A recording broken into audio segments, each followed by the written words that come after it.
Hello হালকা করে। তো আজকে বেরিয়ে গেছি উবের নিয়ে। তো এই বাপ বেটাকে এখন নিয়ে যাব আমি কাকরগাছি মোড়, কারণ এদের এক্সাম আছে, তার জন্য রকেটের মতো গাড়িটা টানতে হবে। আর যেই না দক্ষিণেশ্বর ব্রিজে এসেছি, হালকা করে নমস্কার করে এখন দেখি ব্রিজের মুখে জাম। ওদেরকে কোনো রকমে কাকরগাছি নামিয়ে এই কাকিমাদের লোড করে এখন নিয়ে যাচ্ছি দাসনগর। তো এটা হলো গিয়ে হাওড়া ব্রিজের ওই পারে।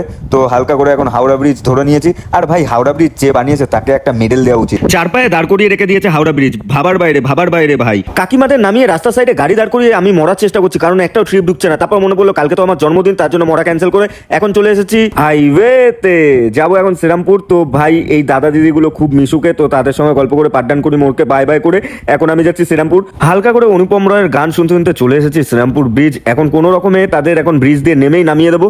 হালকা করে তাদের নামিয়ে এখন চলে এসেছি তেল বিরিয়ানি খেতে। হালকা করে মেখে এখন মুখে পুড়ে নিলাম তেল বিরিয়ানি। তারপর রাস্তায় বেরিয়ে গেলাম ক্রেটা ভাইকে টাটা করে 1000 টাকা পকেটে নিয়ে যাচ্ছি এখন বাড়ির দিকে। এই ভিলেজটা এখানে ইতি করছি। দেখা হচ্ছে পরের অধ্যায়ে। আজকের জন্য টাটা, বাই বাই।